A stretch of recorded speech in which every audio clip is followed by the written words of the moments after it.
Good afternoon. I'm Heather Marie Schmidt, the Regional Advisor for PrEP with UNAIDS Regional Support Team for Asia and the Pacific and the World Health Organization. And it's my privilege to provide an overview of PrEP in the Asia Pacific. I have no conflicts of interest to disclose. My presentation has three parts: the need for PrEP as an additional HIV prevention option in Asia and the Pacific, an overview of our progress in the region so far, and some specific best practice examples to motivate us all to deliver better and bigger PrEP services.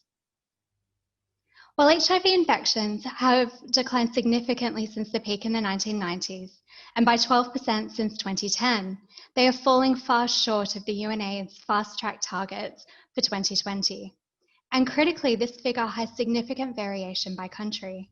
While some countries have experienced declines, including Vietnam, Thailand, and Myanmar, others have rising epidemics, with Malaysia, Papua New Guinea, Pakistan, and the Philippines experiencing increases.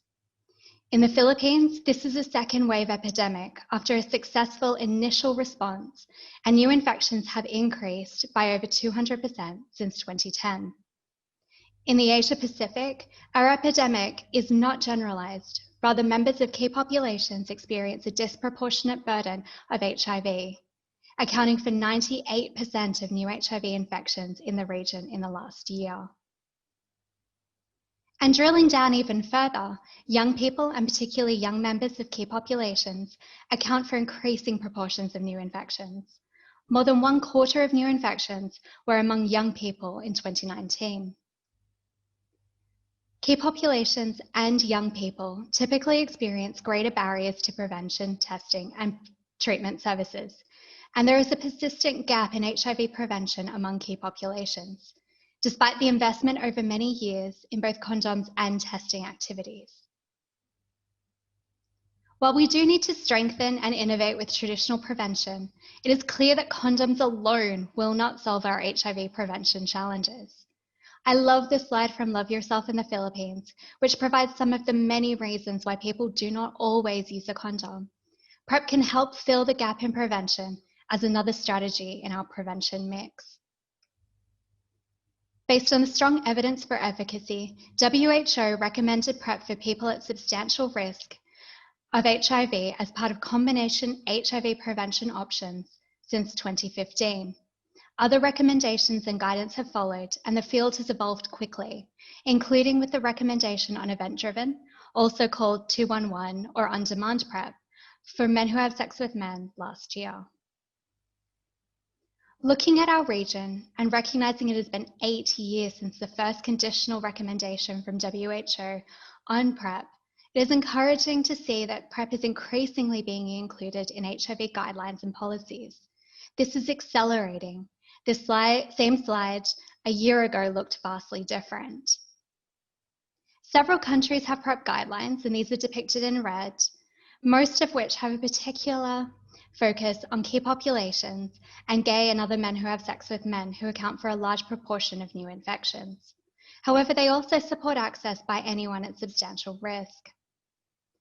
Australia, Vietnam, and Pakistan, for example, include the option for event-driven PrEP, and other guidelines are being updated to include it. Importantly, several countries have drafted new guidelines on PrEP, including the Philippines, India, and Laos PDR, which will support expanded PrEP access beyond a trial and/or the introduction of PrEP for the very first time.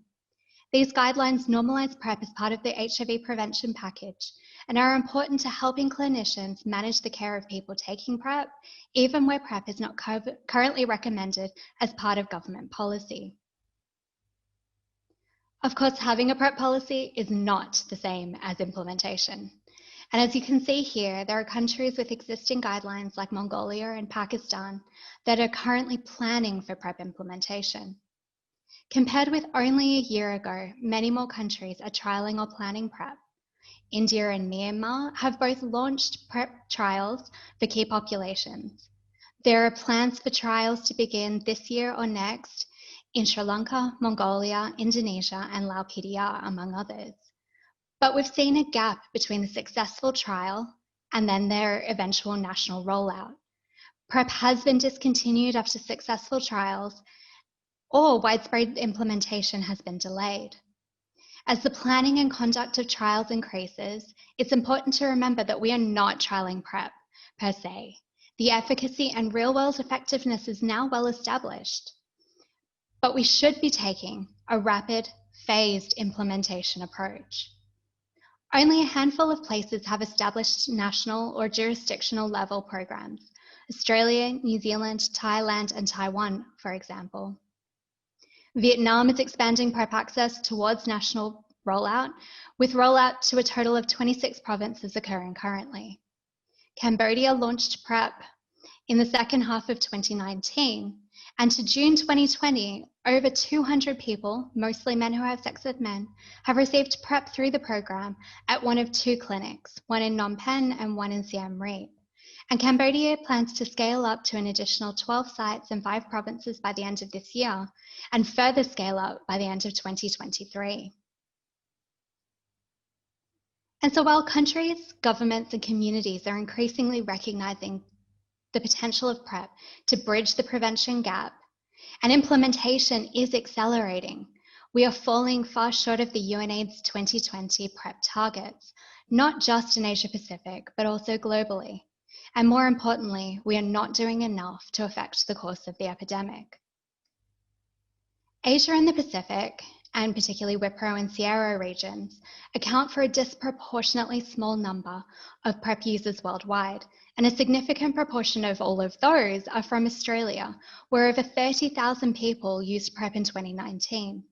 The uptake is not proportional to either HIV incidence or prevalence, or even country population size, and is definitely not sufficient to bridge the prevention gap we see in almost all countries. So I think we all need a little more motivation, and there are some examples of great practice within our region that need to be celebrated, replicated, and scaled up. Thailand has long been viewed as a leader in the HIV response, and this is exemplified by the innovation associated with PrEP. But as one of the first countries worldwide to deliver PrEP from 2014, PrEP uptake has only recently started to accelerate.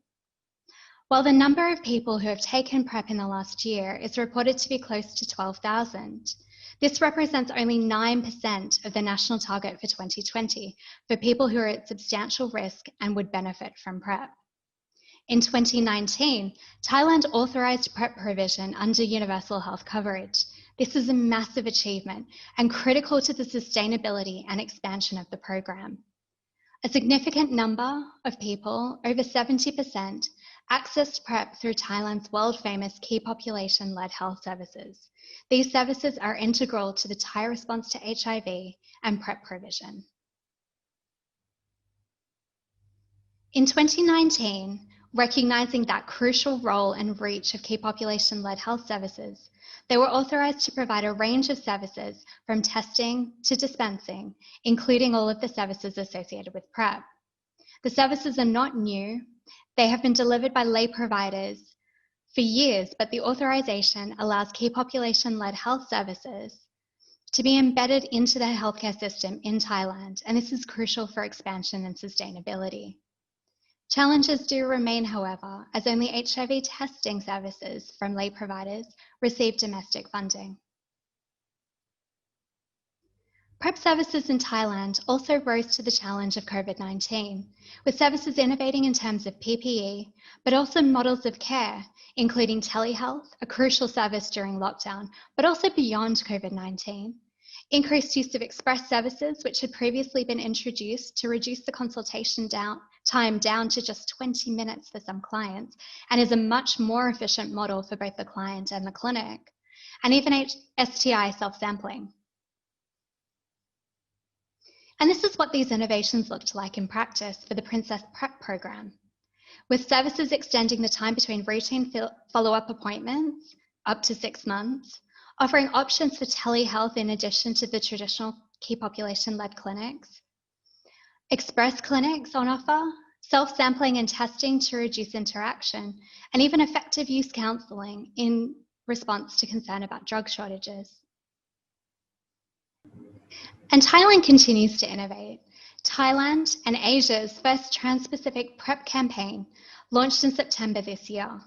It features 4 transgender influencers and is designed by, produced by, and is for transgender women, aiming to empower transgender women to take control of their HIV status and sexual health. It conveys the experiences of using PrEP in daily life and is gain framing, challenging the perception of PrEP away from risk, and has social media and offline components. It is the result of the collaboration between the Institute of HIV and Research Innovation, PEPFAR through linkages, and Thailand's Ministry of Public Health US CDC collaboration, as well as the Bangkok Metropolitan Administration. It's intended that this campaign be extended to cover different areas of Thailand and to contribute to health communication for transgender women in other Asian countries. In Vietnam, PrEP initiations have accelerated since the first clinic opened in 2017, driven largely by increasing use among men who have sex with men.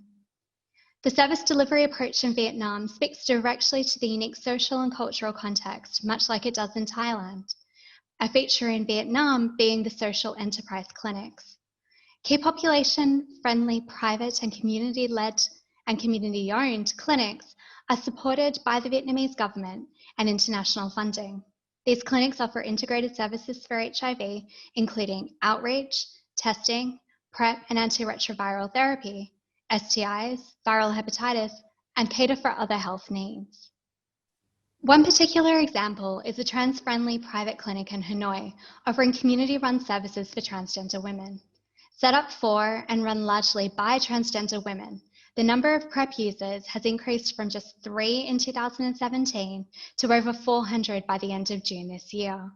Transgender women are employed by the clinic as health workers and provide dedicated counselling and support in collaboration with 4 existing NGOs for trans people.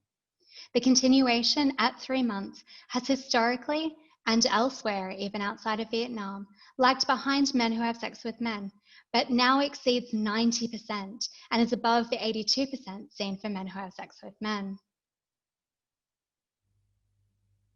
In the Philippines, and outside the Philippines too, Project PrEP is well known. A successful example of a community-led and owned program by Love Yourself. The final results of Project PrEP show what a success it was, with high adherence and high continuation, no increases in STIs or the number of partners, and no decrease in condom use with casual partners. As a result of these results, the program has expanded dramatically. The model of care has now been refined to accommodate the demands of routine service delivery, reducing the time taken substantially for both enrollment and follow-up. And ED PrEP, or event-driven PrEP, has also been integrated. Love Yourself has also innovated with a telehealth model of care, intended to add convenience and a further level of discretion to services, but also having made Love Yourself COVID ready, proving that they are very much ahead of the curve. Under the model, clients can attend a diagnostic centre for HIV, hepatitis B, syphilis, and creatinine testing, as well as other vitals, and the results are sent directly to Love Yourself. The client attends a telemedicine consultation with a physician and a PrEP coaching session with an online trained peer. And PrEP is dispensed and provided via courier or drop-off. Love Yourself's recent #MenOfPrep involved 20 social media influencers who became PrEP ambassadors and were unpaid, promoting sex-positive, motivational, and self-empowering messages. The messages and campaign collateral were posted and shared on social media using Love Yourself's channels on Facebook, Twitter, and Insta, as well as the ambassadors' personal accounts. The posts all included a link for PrEP access through Love Yourself and partners.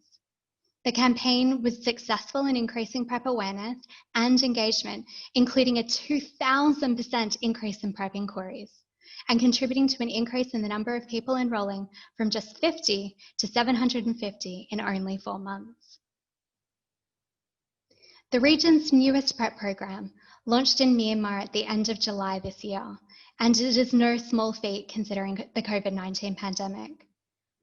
It is a demonstration project aiming to enroll over 2,000 participants, and the results are expected to support the development of national PrEP policy and to scale up coverage of PrEP among key populations and people with substantial risk of HIV in Myanmar. 3 clinics, 1 government and 2 INGO clinics popular with key populations, have enrolled 80 participants so far, and PrEP is being provided free of charge to participants. A helpline is part of the model provided. Community mobilisation campaigns have largely been online to date due to the COVID-19 pandemic, but also aim for normalising, empowering and overall positive experiences you can see from the campaign collateral here. However, COVID-19 has created challenges with movement restrictions likely impacting enrolments and delaying physical campaigns to mobilise the community and generate further demand. So what's next for PrEP in Asia and the Pacific? Rapid introduction and scale-up of PrEP, in addition to strengthening other prevention, testing, and treatment activities, is needed for the Asia-Pacific to address the substantial prevention gap and change the course of our epidemic. While there has been an acceleration in the PrEP-related guidelines, trials, and programs, more is needed, and we need to ensure that we move beyond trials to roll out at scale. PrEP models of service delivery should be adapted to the unique context of the country and population and involve a continuous improvement process. As you've seen from Thailand and the Philippines, established programs and even programs transitioning from trial to routine service delivery need to continue to improve and innovate to create efficiencies and improve the experience for client and clinic. And this includes community mobilisation and engagement activities, the importance of which is being increasingly recognised as integral to the success of a PrEP program, with effective and positive campaigns introduced and signalling an important shift away from risk framing. There will be further advances in technology, with injectable PrEP not far away, considering the recently released results for cabotegravir. And this is likely to be attractive for many people who would benefit from PrEP, but find oral PrEP challenging. Further use of technology with online PrEP locators, such as Myanmar's My PrEP locator, will continue to revolutionise delivery and support expanded access. And while COVID-19 is creating challenges, rather than delay PrEP, countries should continue to rise to the opportunity to innovate in the beginning, expanding and delivering of PrEP services. Telehealth, express clinics, diagnostic centres, self-testing and self-sampling have all been shown to be effective, and these services have benefit outside the pandemic in making services more acceptable and accessible and attractive. I would like to thank the conference organisers, and particularly Dr. Nitya Panyapak, as well as everyone who contributed slides and information for this presentation. And I would particularly like to acknowledge the people on the ground, the PrEP providers, communities, policymakers, and others who have championed PrEP within your organisations and countries. Thank you.